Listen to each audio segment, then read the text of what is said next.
Hello everybody, today we are going to discuss the 24th chapter of The Invisible Man, which is titled The Plan That Failed.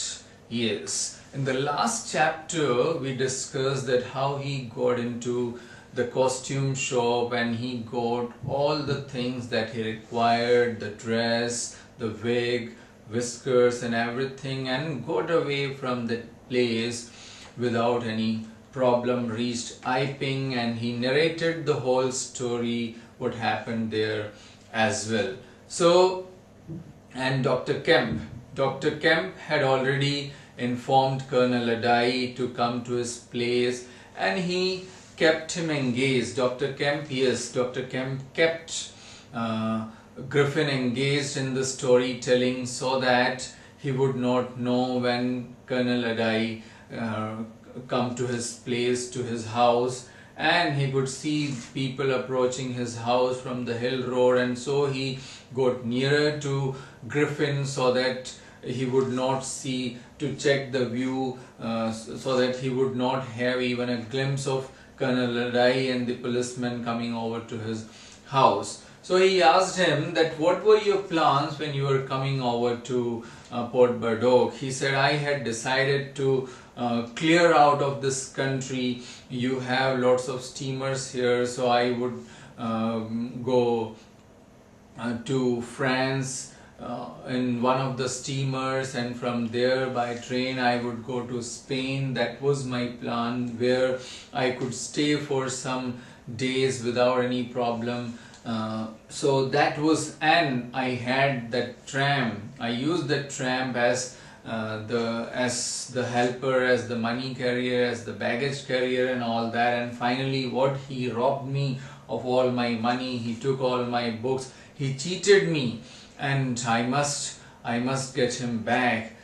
Don't know where he is. He said he is in the police station here, locked up by his own request in the strongest cell of the place. So this irritated Griffin, and he said, "Cur," that means dog. He was very angry. He said, I must get those books back anyhow, somehow. He said, it won't be difficult if he doesn't know what these books are about and all that. He said, yes, he doesn't.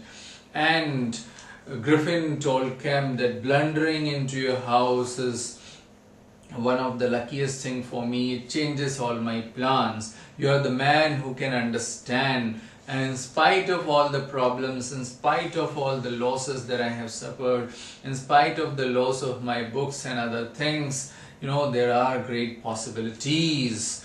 We can do things. And he said, what I want is a place to sleep, to eat, to rest unsuspected, and that is what I need. And I had that in that tram, but he cheated and betrayed, and he left, he ran away.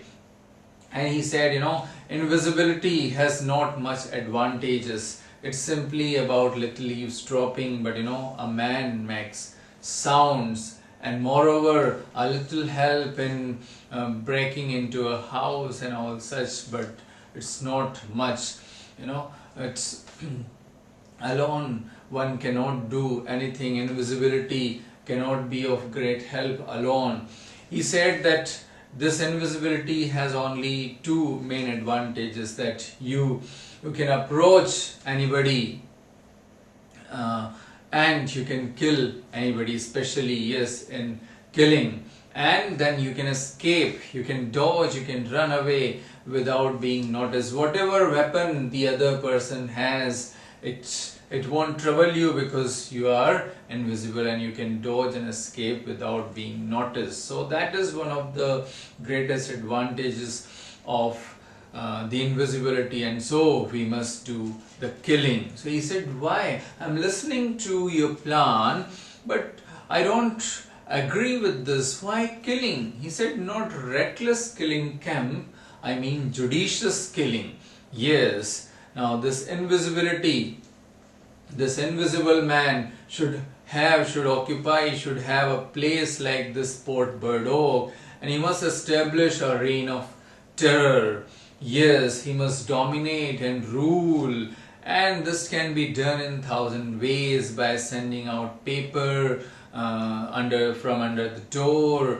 And those who don't follow, those who don't obey, they should be punished, they should be killed, and those who try to defend, they should also be killed. So he said, why kill people? It's reckless, it's inhuman. You just publish your results, Griffin, and take the whole world with you. That will really be advantageous, that will really be good. He said no, and suddenly while all this was going on, he heard some sound. He said, I heard some sound. He said, nothing, there is nothing. And he started talking louder, and he said that you should not kill people, you should not do such things.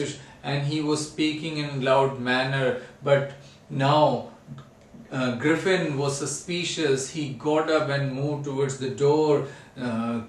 Kemp tried to intercept him. He went up, and now he was really quite suspicious, and he stared at Dr. Kemp, and he said, traitor. That means he was very much full of sorrow, and he was very much angry as well that Kemp had cheated him, though he had made it sure. He had asked him again and again that you have told no one, you have told no one.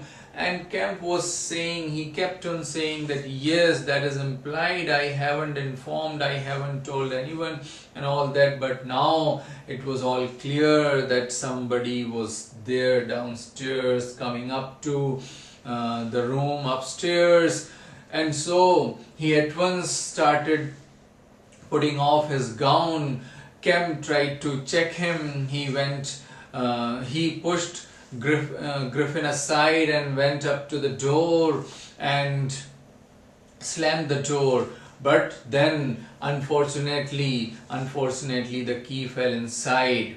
Griffin from inside, he pulled the door, and though Dr. Kemp from outside was also trying to close the door, but now he was helpless because the key had gone inside. So now he first tried to pull the door and it was useless. Then second time he pulled the door more, it was a foot, and then he gripped Kemp's neck.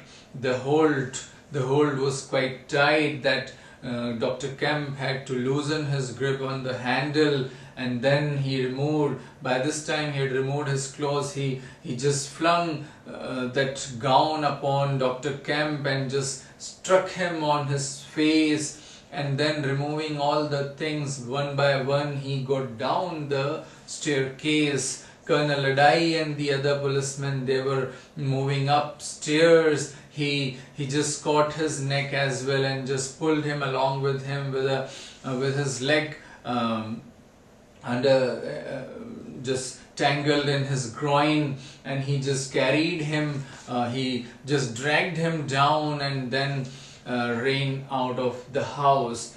After a moment, Colonel Adai saw Kemp coming up to him with a gown and some underclothing in his hand. His face one side of his face was all white, as if somebody had strongly struck him or hit him. His lip was bleeding, and he was saying, it's all finished, it's gone, he is gone. He was saying like that, it's all failed. And that's the end of this chapter. This is how the plan failed, though they had made all perfect planning to catch or to trap the invisible man, but they were unable to do that because at proper time he came to know about their planning and Colonel Adai coming upstairs. So in time he could make himself invisible again and escaped from that place. So that is the end of this chapter. To know more about the story, to know what happened in the next chapter, keep watching. Till then, thank you very much.